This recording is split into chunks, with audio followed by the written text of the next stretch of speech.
Welcome to this demo of the package metadata sync. What is package metadata? It is open source software information about things like package licenses or vulnerabilities that affect those packages. These are the things that allow us to do license scanning and dependency scanning, things like that. So we need to make this data available to GitLab instances. So why not use an API?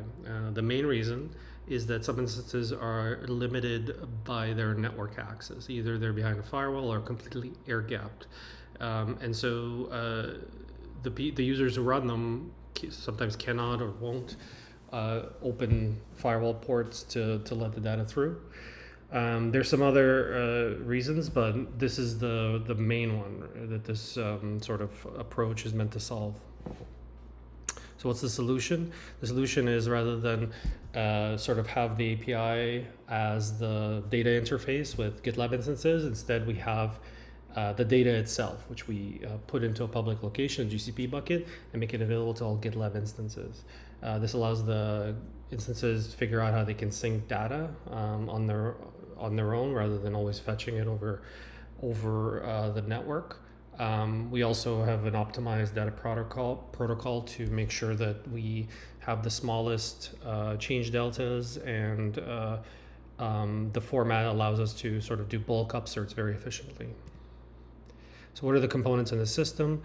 We have the LicenseDB infrastructure. LicenseDB is basically a cluster in GCP. It's a single instance of that infrastructure. It is not linked to any GitLab instance. Its job is mainly to go out to package registries, fetch the data, process it, and then put it in the database for use by GitLab instances to do dependency scanning, license scanning. And then we have GitLab instances. This is many instances that need this data. And then we have the main component, which is the data at rest. So this is the LicenseDB. What does it do? So very simply, there's a scheduled pipeline that triggers the feeder. The feeder goes out to the package registry to fetch OSS data, pulls it in, classifies the licenses properly, processes the data, stores it in the LicenseDB database.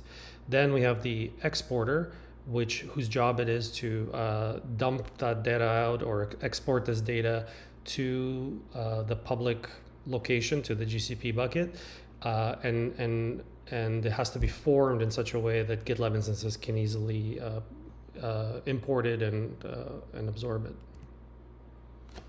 So you can see here, scheduled pipeline also triggers a data export. It does a query to the database to fetch only data that is new since the last export. It does the processing and then writes the data to the GCP bucket. So what does the data look like at rest? What we do is we store the data in the bucket in sequence timestamps. What that allows us to do is the timestamp acts like a unique identifier to basically allow any GitLab instance to figure out where its position was the last time it did a sync. That way it does not have to go over again and again over the whole data set. It just needs to pull in the last all the data that happened since the last sync. What does it look like? So this is data for licenses, different from advisory data, but you can basically see we have the name of the package. We have the range of versions to which a particular license will apply. And so fairly simple. And then we have the GitLab instance itself. It can connect and import this data in two ways. It can go to the bucket directly, or it can, if it's rsynced to the instance file system, it can read the file system and pull the data in this way. So you can see here that the GitLab instances, there's kind of two types, or sort of the two ways to access. We have the unrestricted instances. They have no network limitations, so they just sync the data directly to the bucket. The ones that are restricted, essentially what we do is we give sort of the SREs and the sysadmins an option where they can sort of create their own process to rsync that data, getting it from the same GCP bucket, but they can sort of have a controlled environment, sync that data, and then put it onto the system running GitLab in the vendor package metadata directory, which will then essentially allow the GitLab instance to continue to be completely network isolated while still fetching open source data.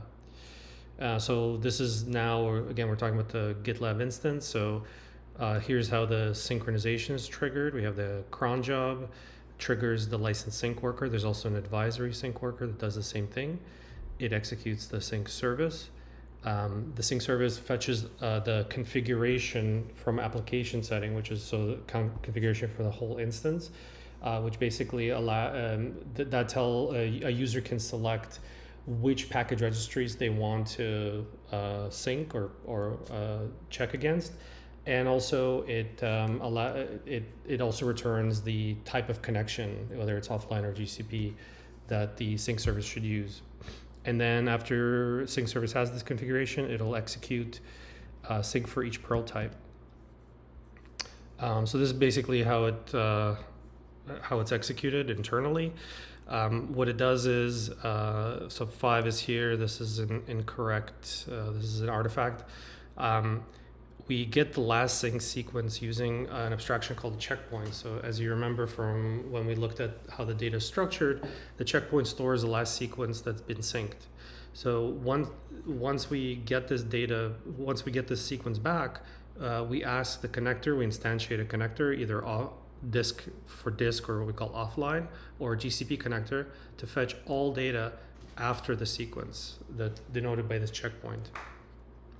After we have the data, we upsert into the DB using we parse it first, turn it into sort of data that's ingestible by the models or represents the models which are going to store this data, and then we upsert into the database.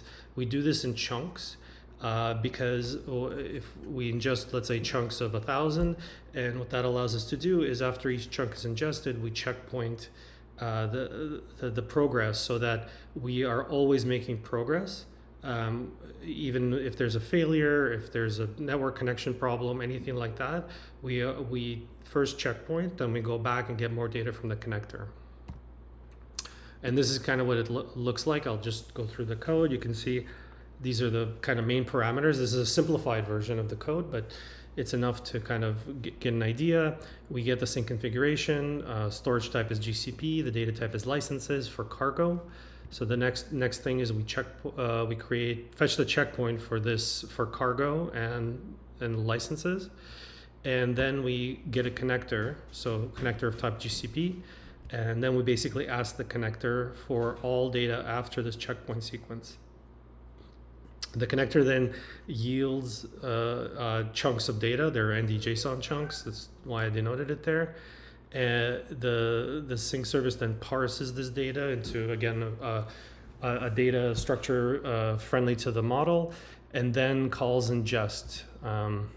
And what ingestion? Oh, so this is the kind of the connector structure for GCP. There's also the offline connector, which is less remarkable, but what's important here is we have an anonymous connection to GCP. The reason for this, it greatly simplifies the configuration of sync because we don't have to juggle keys or authentication for it. Makes things a lot easier. So we get the connection, we fetch the bucket, and then we iterate over all files that are after the prefix. Sort of, this is a simplification, but basically it allows us to fetch all data after the particular sequence. So once we get the file, we download it, and then we yield the IO, or sort of the stream, to the connector here. This is data after, and then data is ingested. And so ingestion basically is a design pattern that we're using. It's used elsewhere too in SBOM ingestion, which is a way to call it a bulk insertable task. It's a way to chunk related data into sort of pieces that relate to each other, that allow an upsert. So if we do an upsert, we get back an ID, and then a related model can use that ID as a foreign key. So here sync service instantiates either an advisory ingestion service or the licensed ingestion. It's called compressed package for sort of legacy reasons. It should actually be removed, but basically we instantiate one of these two ingestion services, and they both follow the design pattern I spoke about. If you're interested in the design pattern for ingestion, you can check under App Services, Package Metadata Ingestion. They follow the same protocol. It might be interesting to look at and how they work, how they implement the bulk insertable task interface. At a glance, the model has to, in order to do this sort of upsert ingestion design pattern, we include a bulk insert safe concern into the model. So package metadata package model includes bulk insert safe, and then the ingestion task will gets this is another model license. It gets the bulk upsert from the concern and is able to then insert this basic data structure with a unique identifier and just have it work sort of not magically, but in a very simple way.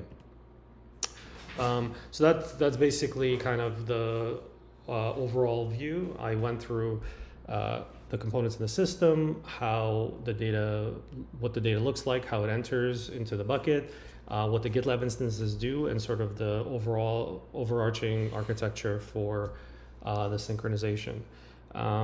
So it works okay. There are some drawbacks that I would note. One in particular is that this is not a push system. This is a pull system. So this means that for licenses, this works fine because they're not time sensitive. But potentially, we haven't run into this yet, but potentially there could be an issue for dependency scanning because there's a potential for scan latency where between when the feeder gets OSS data, the exporter puts it in the bucket synchronizes that data, and an instance then imports it. Those kind of steps can introduce latency and are kind of a drawback of this system. They can be solved with, let's say, more frequent polls, but that's kind of to give an idea of some of the issues that exist. So thank you for watching this demo.